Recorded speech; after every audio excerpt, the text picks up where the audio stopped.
This is World of Info.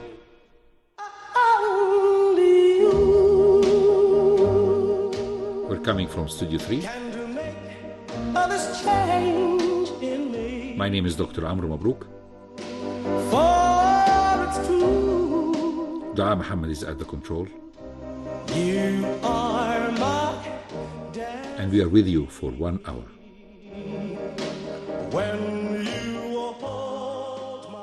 Well, today it's a great pleasure and honor to have with us here Her Dear Excellency, Her Excellency Riika, Eela, the Ambassador of Finland in Egypt, and definitely such an experienced diplomat who represented her country for a long period in Germany and in Israel and in Rome, and also worked in the Ministry of Foreign Service for some time, definitely leading the Middle East office, which is a very important office in the Foreign Service of Finland, and she has come as an ambassador of Finland in Egypt almost 1 year ago.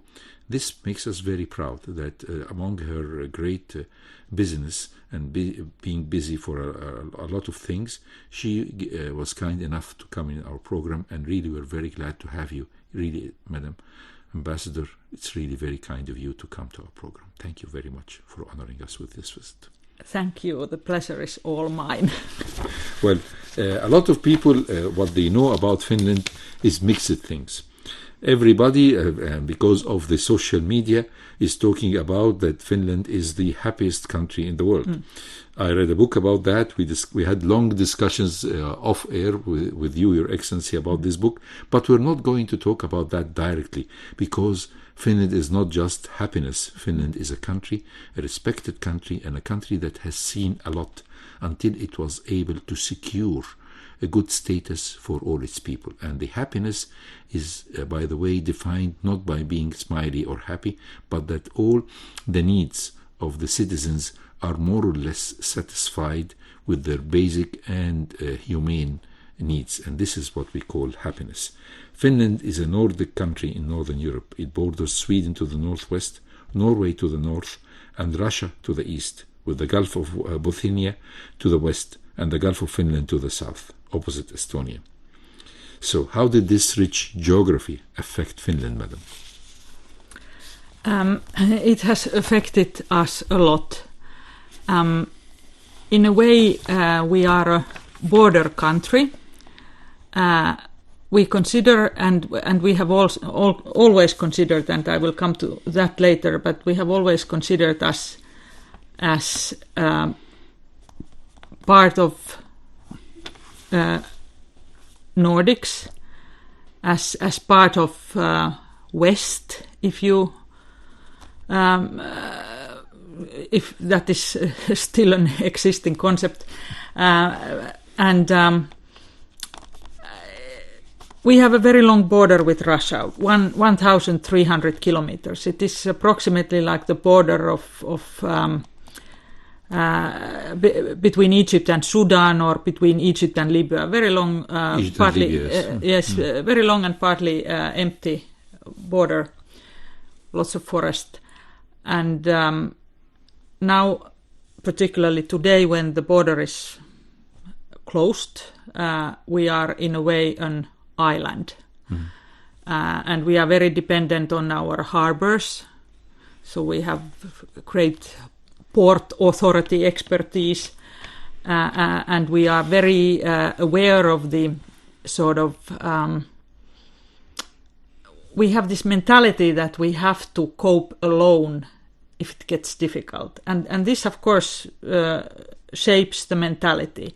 And also on the other side we have Russia and the Slavic language group, and on the other side we have the Nordic, the Scandinavian language group, and then we have in between Finnish and Estonian, Finno-Ugric languages that are not understood in either side of us. So yes. We are a small nation that has to be able to communicate in foreign languages if we want to be understood. So being like a border nation, being in between, having somehow the feeling of not loneliness maybe, but certain solitude that does shape a nation. And we are a small nation. Yes, 5.4 strong million people, because the resilience of the Finnish is the topic of our second question, because definitely the strengths and the greatness of the Finnish people has been shown in their history, because in 1809, as a result of the Finnish War, Finland was captured from Sweden and became an autonomous Grand Duchy within the Russian Empire. Although this seems that Finland can be and stay forever as a satellite in Russia, well, the resilience of people had their own opinion, second opinion, because during this period the Finnish art flourished and an independence movement gradually developed. It was great struggle till independence in 1919 and a great suffering in World War II. How do the Finnish people of today look at that period? Because I think this is what put the nation together in one aim and one hope, is that to be independent and strong at the same time, with strange and very much in unfriendly environmental conditions, if we may use the expression. Although the forestry and all these beauty, yet it is quite difficult to find your way to liberation, if we may use the expression.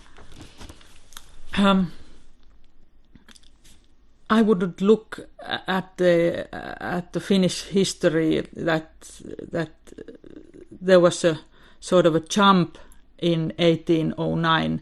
I think that things develop.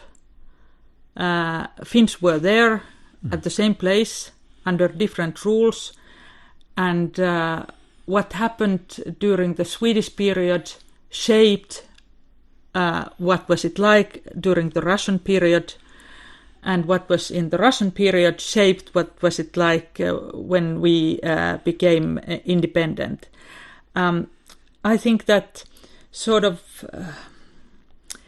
the education and the laws, not institutions, but educations and certain mental settings the seeds were there during the Swedish era. For example, the first university in Finland was established 1640 by Sweden in Turku, in Western Finland. And then, so the higher education was brought to us by Swedes. And then during the Russian period, we had autonomy, and we established our institutions.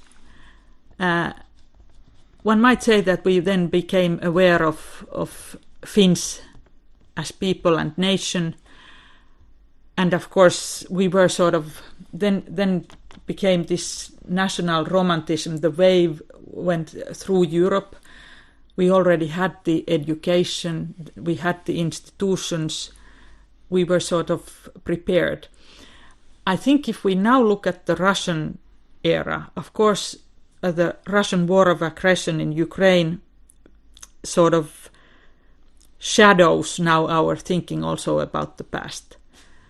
But I think that the Swedish period explained how the Russian period went. We wouldn't have been maybe able to establish the institutions, to have such, in my opinion, good laws, for example, on education already during the Russian period, had we not had the higher education that was brought to us by the Swedes. So one thing led to another as if we think of how this nation became what it is today. Mm-hmm. And this makes the period of suffrage was very hard. But it is remembered in all the history books that Finland was a country that was difficult to be conquered. We have seen how the Soviets could not conquer Finland, the Germans could not, and there was always tough Finnish people defending their borders and surviving in spite of all the odds against them in this period. And this shows the idea of resilience. Don't you think so, madam? Yes, absolutely. we are very resilient, and we are sort of proud of it, and we consider it as an important feature in our I wouldn't call it a value, but it's something that we really consider as important. We had a president in 1980s who was he knew Russia very well, as people, as country, as culture, and then later on he wrote the book about. The book was called The Idea of Russia. I think he wrote it around 2000. And he then gave an interview about that book to a... This was the longest-serving president, right? No, this president was Mauno Koivisto. He became, after this longest-serving president, Kekkonen. And he had already finished his period as president when he wrote this book. And he was interviewed in the Russian radio. And the journalist asked him, well, you have written now a book about the idea of Russia, but what is the idea of Finland? And he didn't think even for a second. He answered, it is staying alive, to survive. He was very fluent in Russia, and there is a verb for that. And I think he did capture a certain essence of being a Finn. Yes. Yes. So it's after the war, World War II, the Soviets almost forced Finland to pay a lot of retributions, and this has definitely affected the economy, and there was increase in number of births. So the average number of births per woman have been 3.5 in 1947. And has fallen to 1.5 in 1973. But as these baby boomers entered the workforce, the economy failed to create a job fast enough, and hundreds of thousands immigrated to more industrialized Sweden, with immigration peaking in 1969 and 1970. So this is a very strange period, because the Finnish, who were so proud of their nation, so proud of their country, due to the harsh economic conditions that were faced after the war, and the payments of a lot of retributions and a lot of fines that were forced on the economy, they had to leave to get a better chance. But was this reversed? Did you have another reversed immigration after that? The people who immigrated came back? Some came back, but... this is actually a good question. I don't know if many came back from Sweden, because there is a very large second and third generation diaspora of Finns now in Sweden. And of course we had also, and we have had many waves of immigration from Finland also to the US and Canada, for example. And there has been a lot of back and forth. People came back and then they left again, and they came back. And I don't know the statistics on how many returned, particularly from Sweden. Now we have an opposite problem. So we would need more incoming You're becoming a land of diaspora for a lot of people. Yes, right? yes. And we would need more, because the birth rate is declining. So what type of immigrants are coming to Finland? I mean, for example, Sweden had the policy of accepting people to come around. Norway had its own restrictions. Excuse me. And Sweden, although it enjoyed a boom in economy with this policy of open door, is now suffering and thinking that this should be more or less under a bit of control, so that it does not allow people to change the community as a whole. So what was the Finnish policy towards immigration, people coming, or were you specifying a certain group and not allowing others, or your doors were? I mean, some countries would say we need white collars, or people who are going to add to our countries. Other countries like Germany, for example, in the beginning was accepting blue collars more in the 50s and the 60s. So tell us about this, please. Well, of course, in the 50s and in the 60s, like you said, there were more people going out from Finland. And we were never maybe that open a country as Sweden was. And of course, what you now described, that Sweden is thinking that they should somehow limit this. I think it's a thing that is very much dominating the whole European discussion in many countries. So this is not just one country. And of course, if you are an open country and you have a lot of migration, it sort of creates more migration, because then you already have the diaspora, and if somebody leaves from the country of origin, they tend to leave to countries where they already know that they have some relatives or a community. So because we were not that open, we were also not that interesting, because we were poorer. We didn't have the issue of how to tackle the problem. We took our first big amounts of refugees relatively late. First, I think the first refugees we took, that was like a big thing in Finland, were from Vietnam. And we have a relatively big group of Somalis. Mm-hmm. But interestingly, before the war in Ukraine started, I don't remember what was but I think the three biggest communities in Finland, I don't remember in which order, but big communities, of course, are always Swedes and Russians and Estonians. Mm-hmm. But interestingly, among the top three, there was also Iraqis. Mm-hmm. And that has also some roots already in the 70s. And then because we already had a certain community of Iraqi people, then in 2015, when there was this big migration wave to Europe in Finland, many of those who came were from Iraq.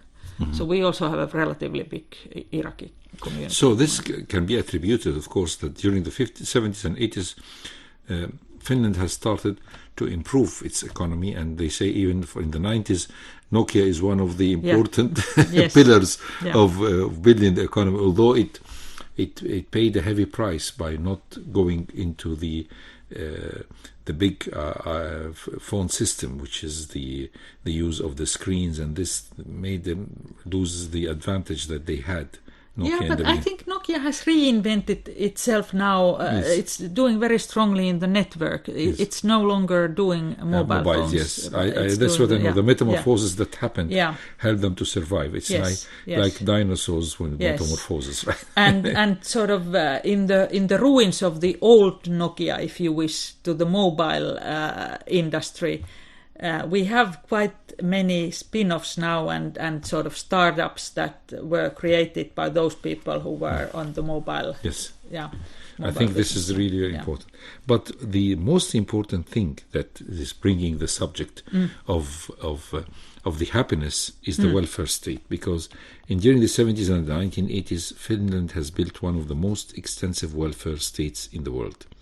And of course, the question is how that's possible, because definitely the idea, and that's what I read in the book about the secret of happiness, or why the United Nations is putting Finland, or the reports are putting Finland as the happiest population, is the care of the human being, and that it is not allowing its citizens or its people to suffer.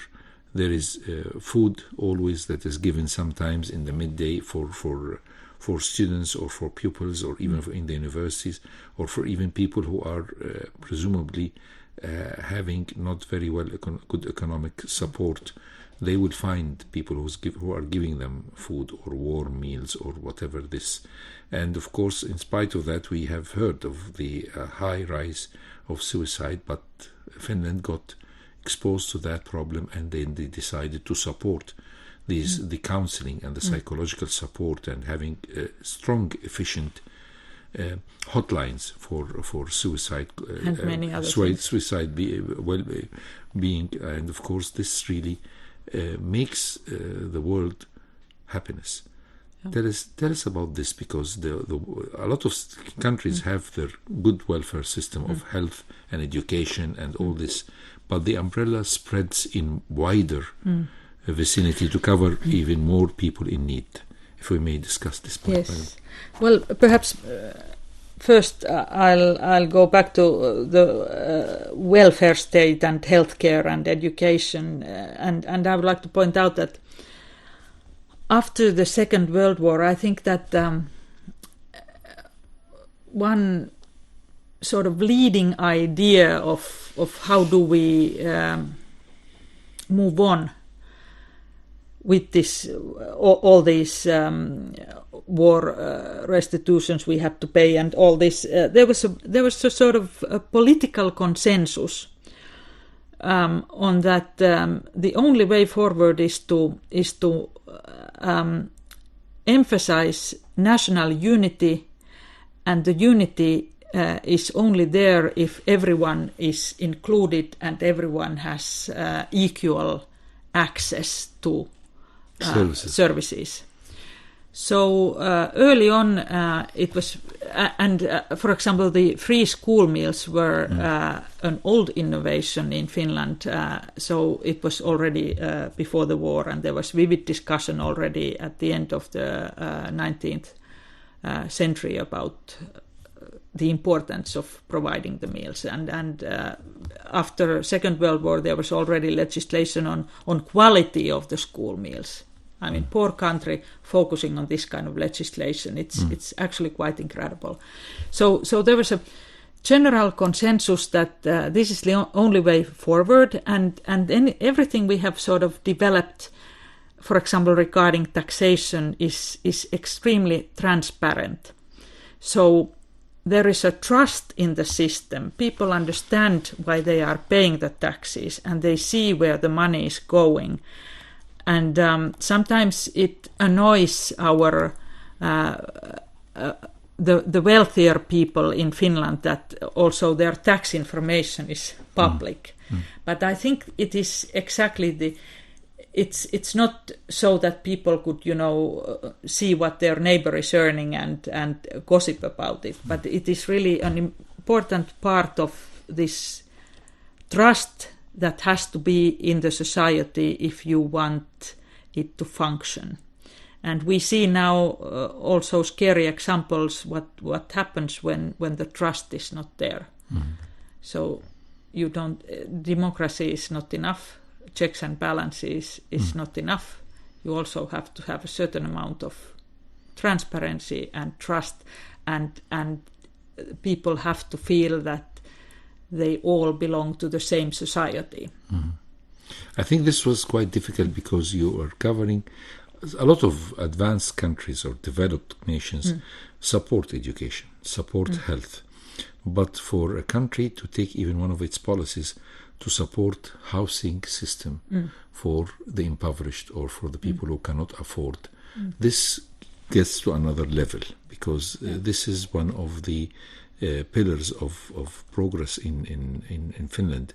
You are not allowing people to be homeless, or trying to secure more or less a home for everybody or decent lodging. Yes, of course there are always homeless people for various reasons. Of course. Some people... Drifters. Yes. Drifters, yes. But yes, we do focus on these issues. And for example, after the Second World War, there were these Finns that had to leave their homes in the Karelia, in the part that we lost for Russia in the war. They came to Finland as refugees, but as Finnish, so internally displaced people, as you say nowadays. And there was a very big housing project to provide a house for all of them. Many of them got a little farm that they were able to support themselves. And this was also sort of what I was talking about, that everyone has to feel included to the society.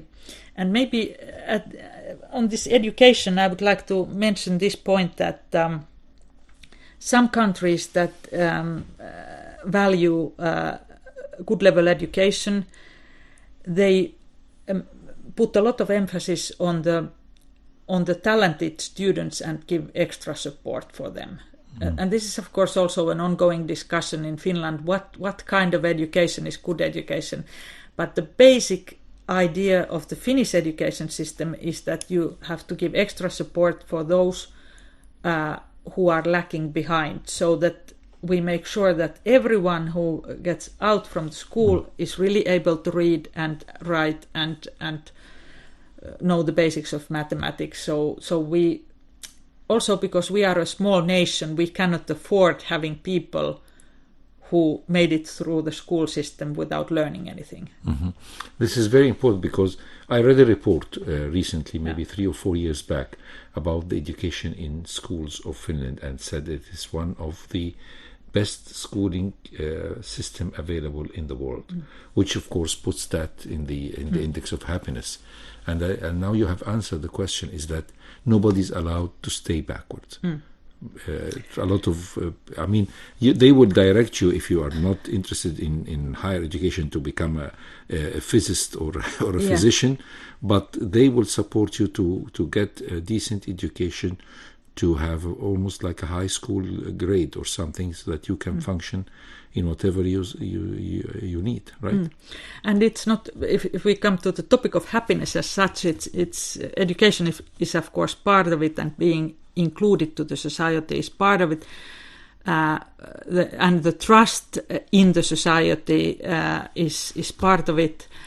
But then there are also many other things, like just a couple of days ago I read about, and you might be very interested in this topic because you are a doctor, that there was a study that people who had went through an operation and they were hospitalized, and some of them stayed in a room where you saw from the window a wall of another building, and some of them were in a room where they saw trees and and the latter group got well quicker than the first group, staring at the wall. And in Finland the nature is always very, very near you, and many Finns say that they relax by going to the forest, they ski, they pick mushrooms, they do whatever, they do gardening. There are big parks in the cities. Our cities are very small. You can bicycle from one place to another. And this really scientifically proved also improves your mental health. And that, of course, makes you happier. And then there are these things that I was just giving this example to some other journalists, that there is a radio program every Friday evening in the Finnish radio. And I think that sort of symbolizes the Finnish happiness. People can call there and they wish for a song and then they play it. But before they play the song, the journalist has a little chat. And when you listen to that, it's a bit like entering to some sort of fairy tale land, because people in Finland are somehow, they describe that I'm very happy now, and what I am doing, it's Friday evening, I'm waiting for my grandchildren to come, I'm here in my summer cottage, I'm heating the sauna, we have been fishing, and now we are just listening here the radio. Finns are not grandiose people. We settle for very little. Maybe it has to do also with the resilience. Somehow it makes us maybe a bit hard. We are not so open, not so emotional, but there is also this other side of it, that it makes us happy with a bit less than maybe some other nations. We don't have to have it all to be happy. The modest idea or the modest behavior is very important. And since we're speaking about the health and about the hospital, is that we Qalawun, the famous sultan who was on the throne of Egypt in 1282, decided to build a hospital. And he built this hospital that is still functioning up to today. And the interesting thing that it is related to how he decided to deal with the patients is that he used to order that patients have to have music band playing for them to improve their psychology. And every day, every patient, because this is like heaven, so every day the patient is given a chicken to eat. And once he eats it, he's thrown out of the hospital. Now he's healthy. So the idea of what's important is to give good ambience and good feelings to the patients really is very interesting. And as you have just said, going to a lot of hospitals and seeing hospitals abroad, where I worked for sometimes in Fnelnland or in France, always it was very interesting that some of these hospitals have a good view. And a room with a view really improves the well-being of patients, and this is proved that the amount of serotonin secreted makes them happy, and happier will make them heal much better and easier. Yes. So this is really very interesting. But what you have just brought about the fact of being modest, how people can really get satisfied from small things, is really very interesting, and brings us to a very important verse in the Constitution of Finland that I once read, which says, Section 6 of the Finnish Constitution states, "No one shall be placed in a different position on situation of sex, age, origin, language, religion, belief, opinion, state of health, disability, or any other personal reason without an acceptable reason." And it's said in the United Nations that Finland is one of the least countries that can attack people for their beliefs or for situation or whatever. I mean, you are sticking to this section number 6, which makes Finland one of the happiest nations because of that. More or less. I mean, the scale of happiness, we have discussed it. It's not just to be smiling, but it's somehow to decrease the problems of the people, you know. Yes, and sometimes people ask us, like there would be a recipe for happiness in that you can import one thing to your own country, and then all doors are open to a happier future. But it's of course it has to do with the history, how we developed. It has to do with some very wise choices we have made. And it has to do with so many things that it's not something. It's a bit the same with the education system. Sometimes people would like to import to another country our education system, but it's like an ecosystem. You can't take one feature out of a society and just copy it to another society. You have to have an understanding of what is there around of one feature. Yes. And I think I have a friend of mine who was a class fellow of mine, and now he's Finnish. He's Egyptian, and he immigrated to Finland quite a long time ago, married to a nice Finnish lady, and have we only have nice ladies. Of course, I'm sure of that. I'm sitting in front of one of the brightest and the best. So it's the idea is that he was telling me, as working as a physician in the Finnish system, that to make people feel at ease is that because a lot of Finnish people would like to travel from one place to another, enjoy themselves in the lodges in the summer or somewhere else, so they would be away from their NHS point of service, if we use the expression. And he said that every single person has his own information on the internet and on the filing system. So if he gets a patient who would just run into one of the clinics that is so remote away from his home, he'll find a physician who is just going to make one press on one of the buttons and get all his file, and get a connection and a communication. And this is what we call reducing the amount of problems. Everything is digitalized. And it's well known that the idea that everything is digitalized in Finland since quite a long time makes it very special, because they say that this, because of the condition of the roads and the condition of the long distance between different places, the communication signals were maintained even before the era of digitalization. So there has been always good connection and communication with all the remote places through, at that time, with wired or wireless service, that made it, when you have shifted to the digital world, you're already having a strong infrastructure in this place, right, sir? Yes, and people are sort of willing to use all sorts of new technologies. We are an engineer nation in a way, and because people are willing to use all sorts of new gadgets, then it's also easier maybe in Finland for tech companies to innovate new things, because Finland is like a laboratory for them. If we use them, then they can take it outside, and And of course, the fact that the roads which have been present always, there is a good shuffling system where always the roads are maintained, always open, whatever the condition of the weather. And this is the two things. The communications through the wireless or through the satellite has been there for ages, from the 50s. And the roads have been always, a great amount of money is being allocated to maintaining the roads open 24/7 all year round. Yes. Right?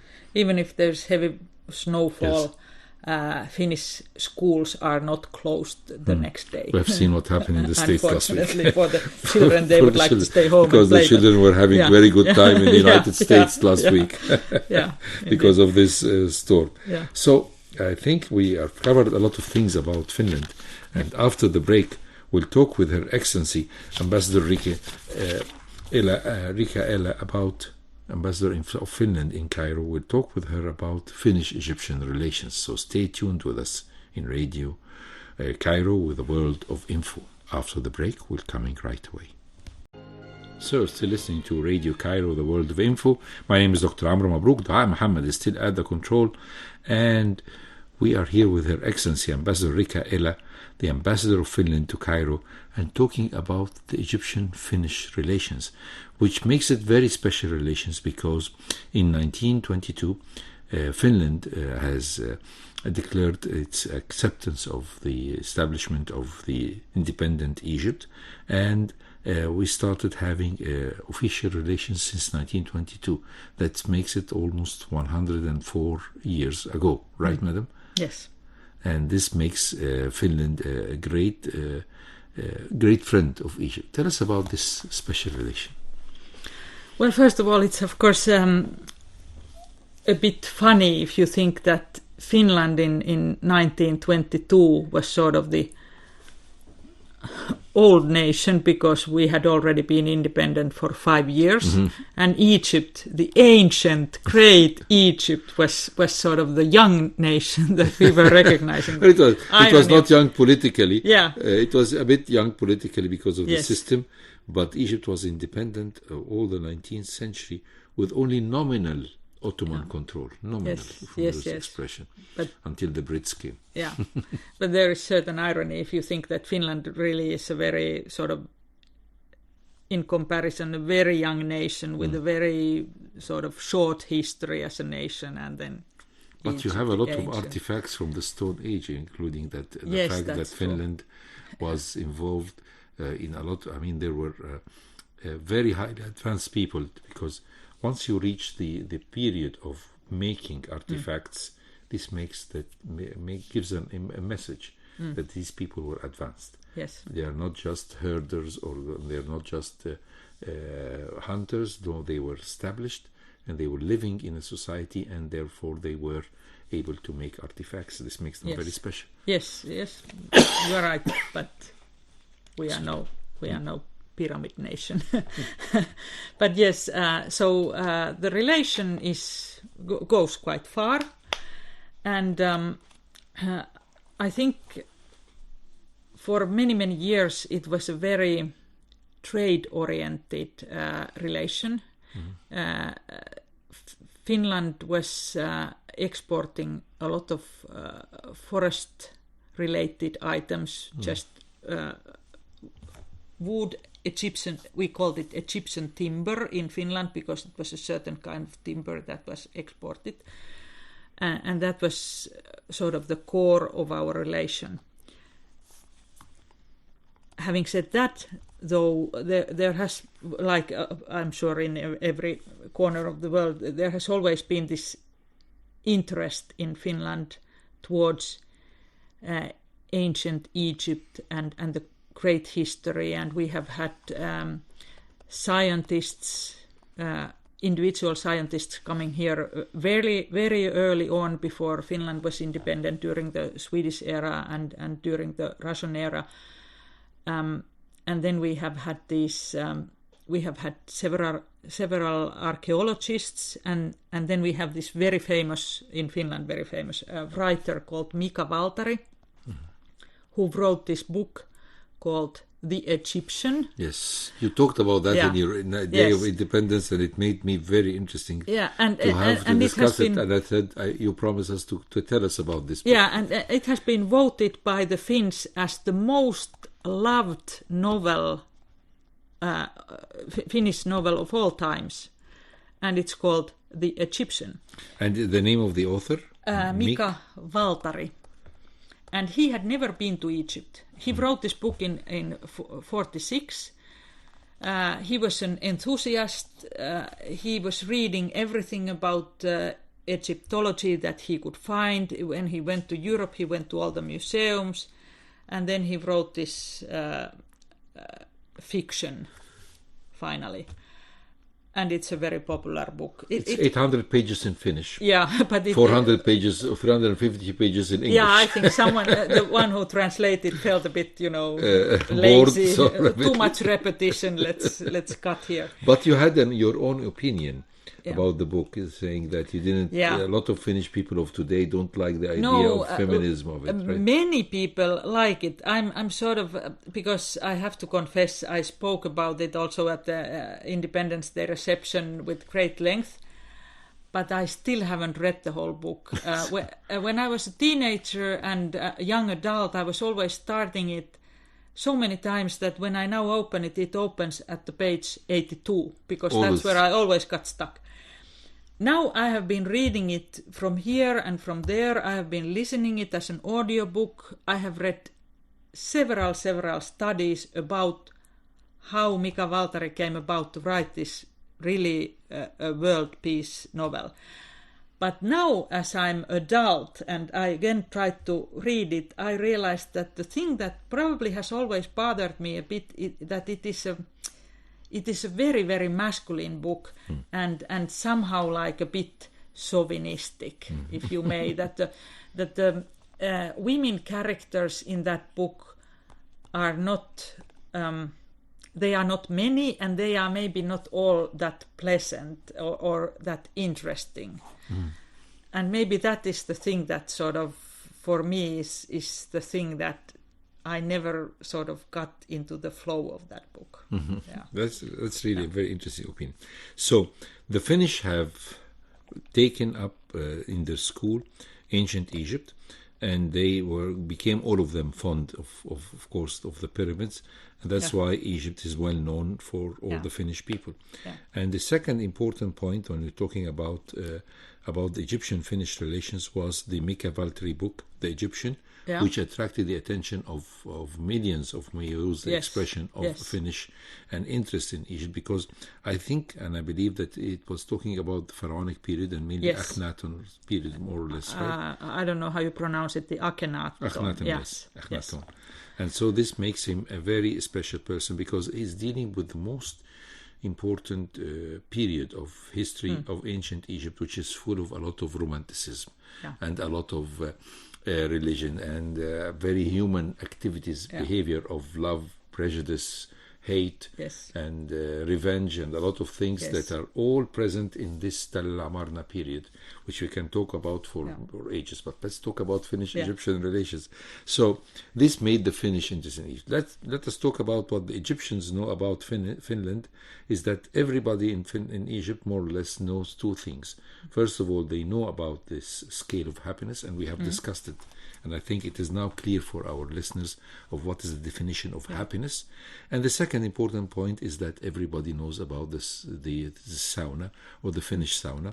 And a lot of Egyptians have one of their hobbies. Whenever they can find a sauna, they would love to spend some time of it trying to imitate the feeling that the Finnish people believe in, right?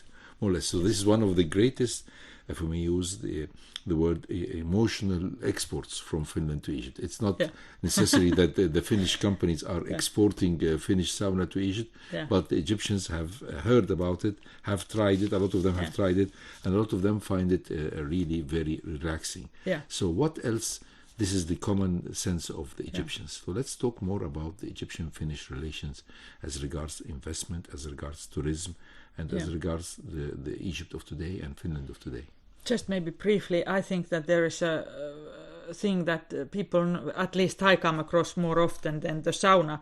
What people know about Finland is really the education, and it keeps surprising me. It's a question. And how many people and in how surprising places. My favorite story is that once we were driving to new administrative capital, and you have to stop there at this point when you enter the big road, and there's sometimes they ask you which embassy is this car, and then once they stopped us, and there was a young man asking from my driver which country, and my driver says Finland, and the young man put his head in from my driver's window, looked at me and said, Finland, very good education system. That's very good.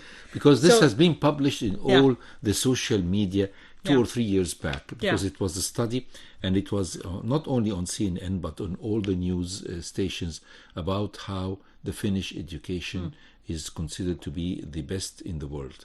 And this stuck in the minds of Egyptians, because Egyptians, all of them, are interested to give better education to their children, whatever their status is. My point exactly. I find this so fascinating, not because they all know Finland and our education system, but that they all memorize this kind of point from another nation. Not that you have a great film industry or whatever, but education is really it's very nice if people take interest in who is having a good education system. It's a very promising sign in a society. Every human being, talking psychologically speaking, every human being wants only his children to be better than him.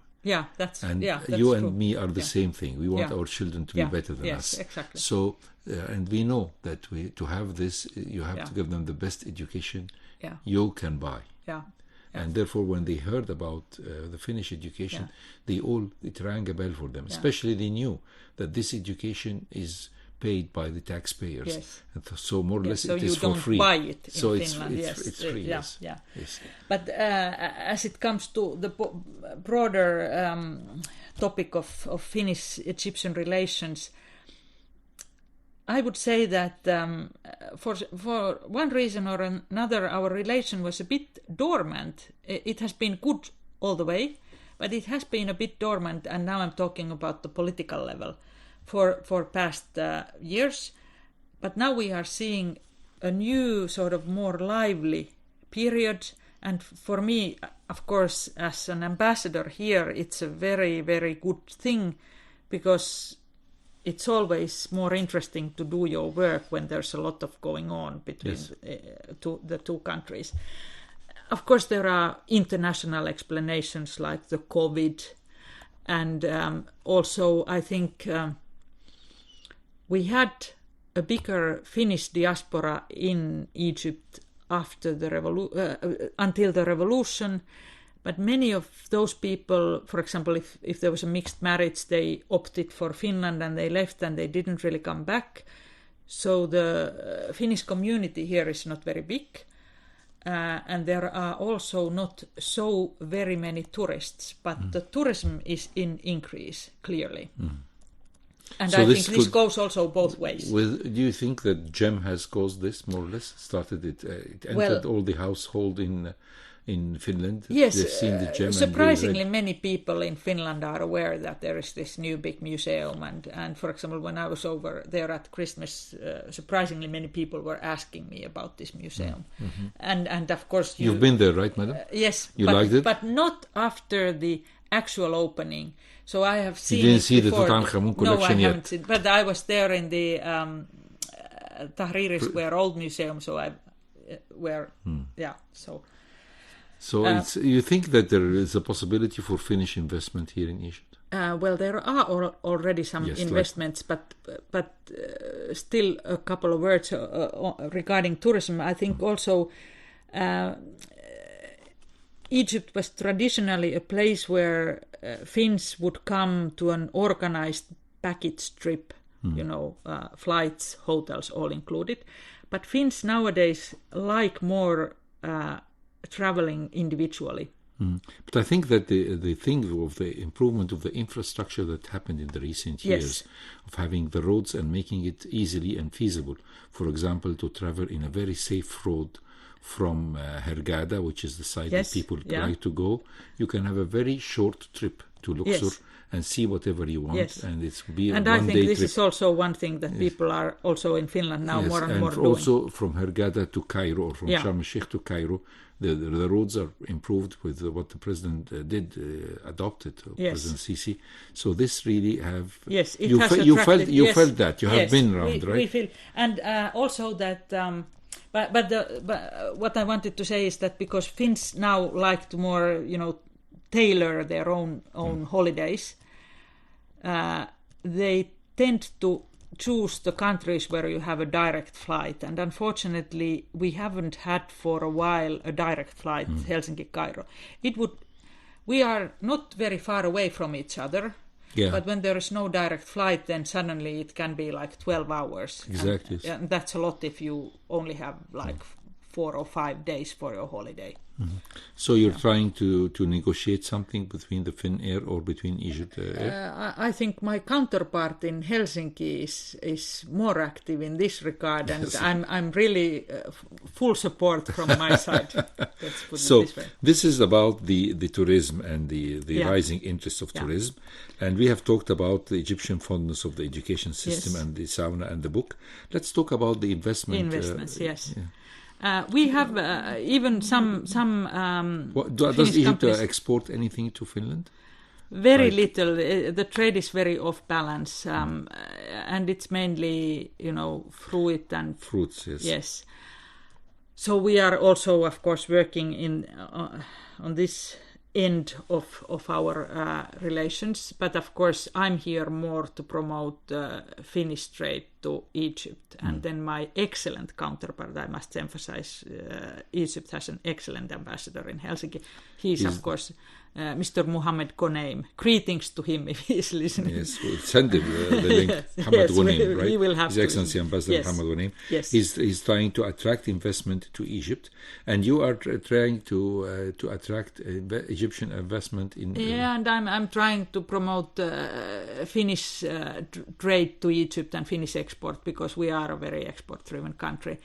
But of course, I think. If there is one-way trade, it increases also the other-way trade easily. So it's of mutual interest to have a vivid relation. So what can we import from Finland, and what can we export? We are exporting to Finland already, like, for example, the oranges and all this stuff of fruits and vegetables. What does Finland export to Egypt? Well, you asked about the investments. I wanted to say that we have a couple of companies who actually have, for example, production here, and they are very happy with their business decision to locate here. Yes. So that's very good news, and I think we have to utilize that to attract similar and what field are they working in, madam?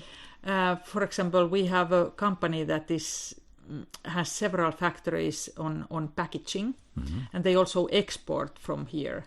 Then there is and this is a spin-off from the old Nokia. There's a mobile phone company, a Finnish mobile phone company that has production here. And of course, the fact that the Suez Canal and the strategic place of Egypt as a hub connecting the Middle East and Africa with Finland can really be helpful. Like it was success story for the packaging company and the mobile company. So this can go on in other this fields. Is something that we emphasize a lot when we talk with the Finnish companies. But Finns are very strong. For example, we have very many companies on clean tech business, recycling. Making clean water, waste management, many companies like that, and really business ecosystems, not just individual companies. And water in general, there's an entity called Finnish Water Forum. It's organization for both companies and commercial entities and academia. And they do many things around water, things that you sometimes wonder that what does this company have to do with water, but because it's again a very complex so ecosystem. Cooperation in these fields is a prospect in recycling and in the water business. And when you were talking about happiness and we were talking about this medical information being digitalized, and we were talking about how Finns are happy taxpayers, these digital platforms that enable, for example, for example, paying taxes in Finland is extremely simple and fast, and you don't have to fill in anything. It's all electronic, and basically you get the proposal to your home. Is this taxation okay? If you find that there are no mistakes, you don't have to do anything. If you want to correct something, you do it electronically, and everything is very simple and very quick, and all the systems are very trusted in the sense that your data is safe. Yes. So, and Finland has a lot of companies that have produced this kind of systems for digitalized governance, for example. Yes. And again, I know that there's great interest in Egypt in this regard. Well, we can talk for hours about Egyptian-Finnish relations, and I know you're doing a great job, Madam, in improvement this relation, taking it on a higher level of friendship, and hopefully someday soon it will be like a strategic cooperation, because Finland is part of the EU, so definitely we're already partners on the strategic level, so we can work on that and improve it with the Finnish relations. And maybe I would like to mention at the end one thing that is very similar to both our nations. We are both trying to create stability in our immediate neighborhood. And we are both doing relatively good job in a way in this, and we are interested in multilateral system and international law and peace mediation, both nations. Yes. So that is something that we share, and I think it's an important... Between both of our leadership, we are working on the same time of increasing the cooperation on the world to drive for peace. Yeah. Egypt for Finland is a good partner in the peace initiatives for the Middle East, definitely. Yes. Madam Ambassador, thank you very much. We are having the great pleasure to have with us today Her Excellency Ambassador Riika, Eela, Ambassador of Finland to Egypt. And you promised, Madam, that you'll come back again to talk more about Finnish-Egyptian relations next time, inshallah. It will be a great pleasure and honor. My name is Dr. Amr Mabrouk. Dua Muhammad was at the control. We were with you here for 1 hour. We promise to come back the same time, same station next week. Stay tuned always to Radio Cairo. And thank you again for listening. And thank you very much, Your Excellency, for being here. Thank you very much. Pleasure was mine. Thank you, Madam.